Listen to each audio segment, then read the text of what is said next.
se rendre ou mourir, ce sont les seuls choix pour la cabale aujourd'hui. La cabale criminelle qui a détourné la République des États-Unis d'Amérique et en a fait un paria mondial qui a été acculé à un point où ils doivent maintenant soit se rendre ou mourir. Cela devient de plus en plus évident à de nombreux niveaux. Par exemple, la semaine dernière, même les pays membres du FMI ont voté à 187 contre 1 pour que les États-Unis renoncent à leur droit de veto. Encore plus troublant pour les familles qui contrôlent la réserve fédérale, il y a eu des attaques importantes sur leur pétrodollar. D'autre part, la situation en Ukraine est en train de devenir une défaite historique pour la cabale. Le président russe Vladimir Poutine a commencé à insister pour que l'Europe et l'Ukraine payent leur fourniture de gaz russe avec autre chose que le dollar américain. Les Européens n'ont d'autre choix que d'accepter, scellant ainsi le sort du pétrodollar. Le président du gouvernement d'entreprise des États-Unis Barack Obama, travaillant sous les ordres des marionnettistes comme George Soros, a essayé de convaincre les pays producteurs de pétrole du Moyen-Orient de faire baisser les prix du pétrole pour faire faillite à la Russie, mais ils ont refusé. Obama s'est alors retourné et est allé en Chine où, selon des sources gouvernementales chinoises, il a offert de remettre à la Chine le contrôle sur l'ensemble de l'Asie du Sud-Est et du Japon, si la Chine décide d'utiliser l'armée de libération populaire pour agir contre la Russie. Les Chinois, cependant, sont pleinement conscients qu'Obama représente le même régime que celui qui a tenté de tuer la plupart de la population de la Chine avec des armes biologiques ciblant leur groupe ethnique, il y a quelques années, et donc il ne faut pas compter sur eux pour se battre contre la Russie. Les Chinois insistent pour que l'Organisation des Nations Unies déplace son siège social en Asie et réforme son Conseil de sécurité afin qu'il y ait une représentation plus équilibrée des populations de la planète Terre. Ils arrivent également à la conclusion que la cabale n'a pas l'intention de céder le contrôle de la Banque mondiale ou du FMI. Ils se préparent donc à mettre en place une nouvelle institution qui aura beaucoup plus de fonds que la Banque mondiale et le FMI combinés.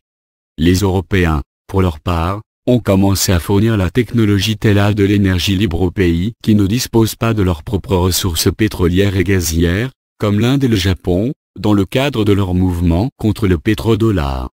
Ils veulent s'assurer qu'il y a une autre option que l'utilisation de la pétromonnaie pour les échanges entre la Chine et la Russie ou la Chine et les États-Unis. C'est dans ce contexte que Barack Obama est au Japon ce mois-ci où il demandera au gouvernement esclave pour l'aider à attaquer la Chine et la Russie. C'est quelque chose qui ne se produira pas parce que ni les forces du Pentagone en Asie ni l'armée japonaise ne sont d'accord avec un tel plan.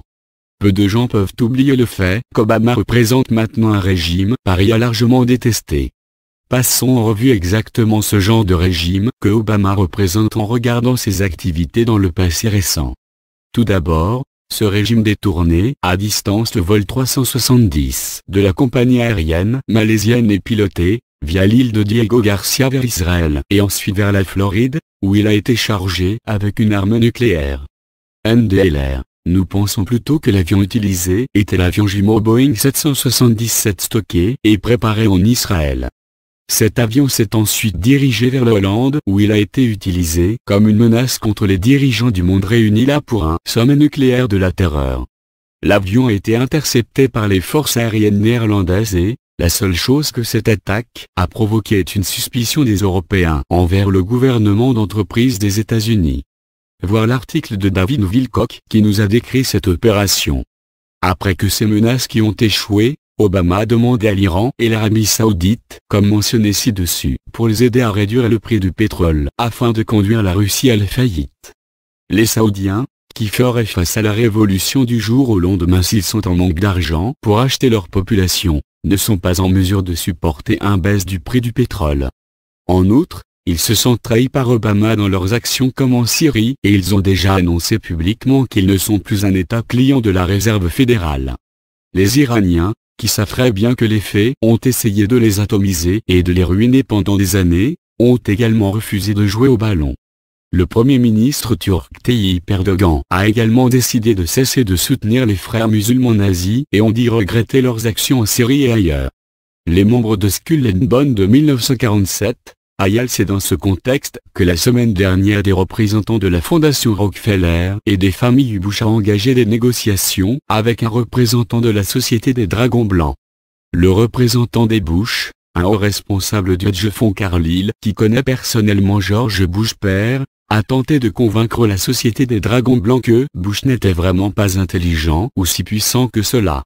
Il a également dit que peut-être les ultra-riches devraient afficher moins leur richesse. Le représentant des Rockefeller a cité tous les progrès récents de la technologie informatique, tels que les téléphones intelligents avec GPS et écran de télévision haute résolution comme preuve que la cabale des États-Unis a fait du bon travail. Le représentant des Rockefeller a dit que ceux-ci avaient fait de belles choses, mais ils étaient loin pour le projet de voyage interplanétaire qu'ils avaient prévu pour le XXIe siècle. En d'autres termes, il est clair que la planète Terre est en quarantaine à cause du nombre de meurtriers de la cabale criminelle qui contrôle le gouvernement des États-Unis.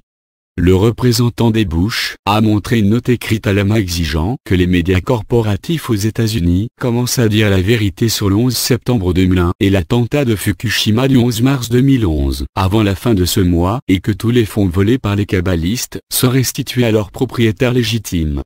Les restes du contenu de la note ne sont pas connus, mais il va sans dire que beaucoup de gens puissants ont perdu patience et exigent la fin des nazis à travers le monde.